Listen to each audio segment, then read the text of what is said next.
Olá pessoal, beleza? Felizes? Então hoje nós iremos continuar a nossa caminhada no nosso canal Filosofando através do sorriso. A reflexão inicial para nosso momento hoje é: o que será depois, o pós-isolamento social? O que está acontecendo hoje, todo mundo tem aí clareza do que é a dificuldade, né, o porquê do isolamento, mas o que vai vir depois. Então essa reflexão eu vou dar um título chamado Ética no Futuro, o princípio responsabilidade, e o autor que nós iremos trabalhar é Han Jonas. Então este autor, ele nasce em 1903 e faleceu em 1993, uma história aí de 90 anos, judeu, né, viveu na Alemanha, nasceu na Alemanha, e inicialmente ele era um teórico profundo, né, usava a filosofia teórica como referência de seus estudos, e depois caminha para a filosofia prática. Né? Ele inicialmente estudava a questão da religião e depois foi estudar outras coisas mais do mundo da prática, propriamente dito. Então ele rompe, né, com os idealistas, os existencialistas não fizeram muito sua cabeça, muito menos a questão do materialismo das ciências naturais.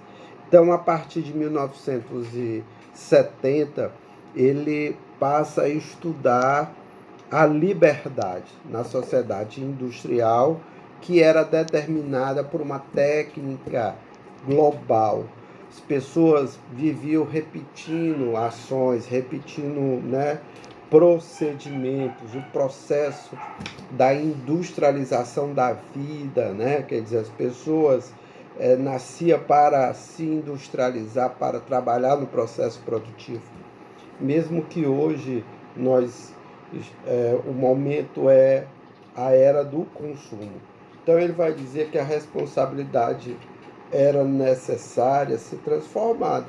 Hoje, né, quer dizer, e o futuro vai nos dizer isso, quer dizer, para o autor, pessoal, é necessário a responsabilidade do homem perante a natureza. Então é um conceito de ética fora, não é uma ética de dentro, né? Quer dizer, para vocês entenderem aí, uma aproximação à ética tradicional, né? Ela vai dizer que você age para o agora, você tem que resolver a sua vida, o seu dilema moral, né, a partir de imperativos, principalmente o pensamento do Kant. Ele vai dizer de forma diferente que a ética está fora. Usando um exemplo muito simples, uma avaliação num curso, por exemplo, de medicina, o aluno está pescando para a ética tradicional, que ele chama a kantiana de tradicional. O que é que vai acontecer? O aluno foi identificado, estava pescando, é tomada a prova, ele vai ter 0, ele vai sair da sala e resolveu-se o problema. Houve uma violência, um DVC, objetivamente, dentro do presente, né? Numa situação objetiva. E para o Han Jonas, quer dizer, há uma preocupação com o futuro. Se aquele conteúdo que aquele acadêmico estava ali sendo avaliado não tenha sido absorvido, por isso que ele pescou, o crime é no futuro, sabe? A possibilidade real de uma vida humana está nas mãos desse acadêmico no futuro como profissional. Então, quer dizer, é mais ou menos uma forma simplista, mas muito prática de você entender essa percepção do princípio da responsabilidade. Então, Jonas, ele torna-se um dos principais representantes de uma ética filosófica que coloca a proteção da criatura, dos animais e das plantas como referência da sua reflexão e da sua forma de pensar. O ser humano tem a responsabilidade sobre os animais e as plantas. Então, o ser humano tem responsabilidade com a natureza, tá certo? Quer dizer, o modelo de toda a responsabilidade para ele era a criança como objeto originário, sabe? Quer dizer, é preciso manter para o homem que viverá, no futuro, a possibilidade de viver humanamente, em liberdade e dignidade. Então, a dignidade hoje é fundamental, lógico, mas ele deixa claro que as ações humanas hoje precisa pensar o desdobramento, uma ecologia dos homens, que a vida é movimento, sabe? Quer dizer, é mais ou menos aí a nossa situação inicial, que seria a reflexão do pós-isolamento. Então, as nossas decisões hoje, os nossos atos hoje, nesse momento de isolamento social, vai definir, não é só uma percepção de futuro para a natureza vai se manter. A ética no futuro está relacionada com as nossas relações humanas no futuro. Que tipo de relações humanas nós iremos ter? Como foi que chegamos no início do isolamento, sabe? Quer dizer, nós vivíamos numa vida corrida, numa coisa frenética, né? Eu tô na correria, e aí entramos em, vamos chamar assim, de uma reclusão, sabe? O encontro com pessoas estranhas, os nossos pares, os nossos familiares. Quer dizer, eram tempos curtos de encontro, porque principalmente era condicionado um conceito de felicidade fora, um conceito de vida útil fora de casa, sabe? Então, agora que todo mundo está aí, né, dentro das suas residências e tal, lógico, com outros trabalhando como questões bem práticas, né? Mas essa ideia de gerar hoje a liberdade e a dignidade das pessoas amanhã, para o amanhã, é algo, né, interessante, porque todas as ações humanas hoje, o reflexo delas tem uma longevidade, pessoal. Então, pensar, utilizar essa ideia da responsabilidade que o Han Jonas nos propõe é muito interessante. Aí ele vai dizer que tem a questão da ética, ou melhor, das éticas tradicionais, não são mais suficientes para resolver os nossos problemas modernos e pós-modernos. Sabe, tem quem também nos ajuda a refletir sobre isso é o Bauman, né, que escreve um livro, A Ética Moderna e Pós-Moderna, né, que ele vai falar sobre essas questões. Ele cita Lipovitsky, né, quer dizer, a possibilidade de se pensar o fim da ética, a substituição da ética pela estética. Isso é forte para se refletir. Se a ética são relações humanas, né, então as pessoas não vão mais se relacionar. Quer dizer, que tipo de relação é essa? Sabe, quer dizer, Heidegger, também aproveitando aqui uma das influências do Jonas, ele vai dizer que a gente nasce para cuidar, sabe? Cuidar e ser cuidado.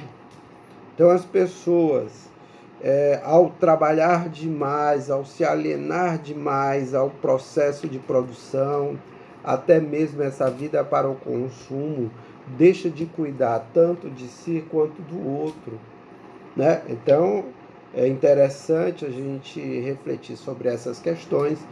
E o Han Jonas também, ele vai não criticar, mas refletir sobre essa técnica ou essa tecnologia, né? Muita gente acha que tecnologia é só informática, ou então que a palavra tecnologia está relacionada com a coisa recente, com a tapioca mais fresca, né? O Nescau mais instantâneo. Não é. A bomba atômica foi uma grande tecnologia, sabe? O avião.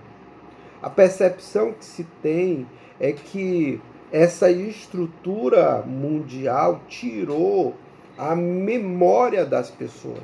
Quando eu tiro a memória, passa a existir relações, sabe, de zumbis, porque o que nos, né, define como seres humanos também é a questão da ética, da memória. A gente precisa saber que vivemos em relações sociais, espaços sociais, sabe? Então, esse negócio aí do cenário tecnológico é extremamente relevante. E com isso provocou um negócio que é legal se pensar, tipo, tudo que é tradicional é velho, logo não serve. Tudo que é moderno, é novo, é tecnológico e é necessário, né? Então, há uma insuficiência, uma ineficácia nessa percepção dos valores e das virtudes. Então, para o Ron Jonas, ele vai dizer que é necessário olhar do presente para o futuro. Lógico que a gente precisa entender o passado, né? Os princípios éticos, mas tanto ele quanto o próprio Bauman nos orienta nessa percepção de desenvolver um novo modelo de ética. E aí que está a dificuldade, sabe? Não é tão fácil, mas a gente precisa, porque os modelos do passado não servem mais. É algo muito novo, sabe? Todas essas relações, o desdobramento disso, ninguém sabe. Não tem ninguém para dizer o que vai ser o amanhã, sabe? Lógico que vai ter algumas especialidades das ciências ou outras ramificações do mundo filosófico, mas não é tão fácil, pessoal. Então, esse é um conceito, né? Quer dizer, a influência que eu falei, no caso Heidegger, anunciou a questão da história da filosofia como história do esquecimento do ser. Olha como é interessante. O Heidegger vai dizer que a ciência esqueceu do ser humano. Nós vivemos num mundo que esquece o ser humano. Isso é interessante, né?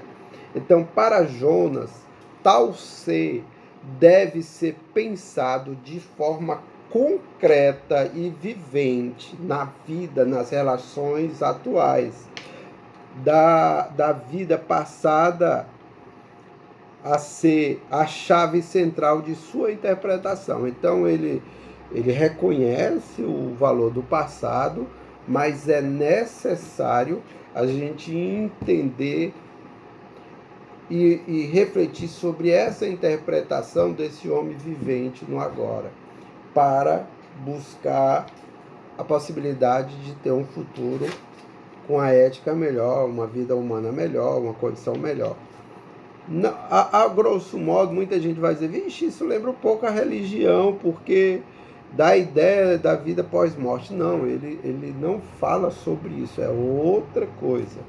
Então, ele usava o ponto de vista metodológico a partir de uma descrição da fenomenologia do corpo vivo. Então, esse conceito de corpo vivo está relacionado com Husserl também, né? Essa relação da essência. E aí, juntando esses dois autores, Heidegger e Husserl, vai gerar um caldo interessante, sabe? Quer dizer, discutir esse pós-isolamento nessa percepção. Nós precisamos entender que nós, enquanto humanos, nascemos para cuidar. Lógico que a técnica global que o Ron Jonas falava ela faz com que a gente se torne uma pessoa para consumir ou era para produzir. A gente precisa entender que a nossa ética é a do cuidado, sabe? Então, né, esse conceito de projetar como hipótese, onde o futuro sirva de estímulo. Então, a gente precisa construir hipóteses, possíveis soluções para o que vai ser o pós-isolamento. A gente não pode, depois, terminou o isolamento social, pronto, o que é que seremos? É delicado isso, sabe? E como é que se faz isso? Numa reconstrução, porque houve 5, 10 dias que essa industrialização do ser precisou parar para repensar os seus modelos.